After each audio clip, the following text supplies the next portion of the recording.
2 jours de visite officielle, c'est peu, mais le roi Felipe VI et la reine Letizia d'Espagne sont allés à l'essentiel, les 13 et 14 février, pour entretenir les liens d'amitié de leur pays avec le royaume du Maroc.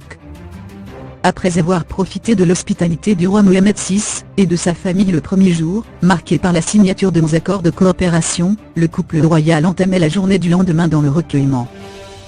À Rabat, le souverain espagnol, qui avait au préalable eu un entretien matinal avec le Premier ministre laissa accent circonflexe d'Edine El Othmani, et son épouse ont en effet commencé par se rendre au mausolée Mohamed V, où ils se sont recueillis sur la tombe de l'ancien roi du Maroc, mort en 1961, et celle de son fils et successeur, Hassan II, disparu en 1999. Voilée et vêtue de blanc, couleur de la pureté souvent associée au deuil, Letizia a déposé avec Felipe des gerbes de fleurs avant d'observer une minute de silence puis de signer le livre d'or du site.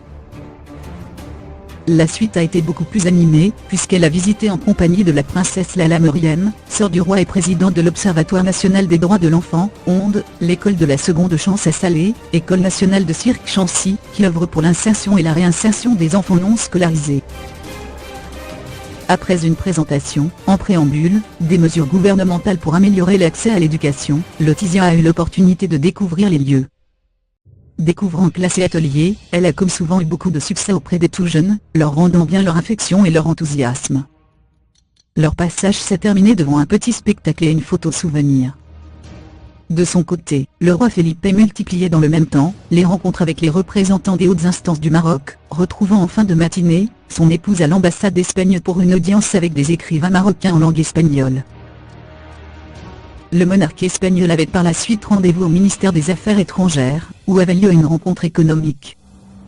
Le couple royal a achevé cette visite d'État en recevant la communauté espagnole du Maroc à la Bibliothèque nationale, assurant ses invités de sa fierté quant à la manière dont il contribue au rayonnement de l'Espagne.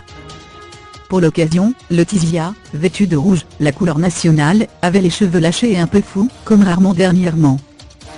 Au nombre des convives figurait la princesse Kalina de Bulgarie, et son mari Kitam Jose, explorateur espagnol né au Maroc, qui vivent à Rabat avec leur fils, Simon Hassan. Le roi Felipe et la reine Letizia ont quitté Rabat en toute fin de journée, à la nuit tombée, escortés à l'aéroport par SA accent circonflexe d'Edine El Othmani, entre autres personnalités officielles.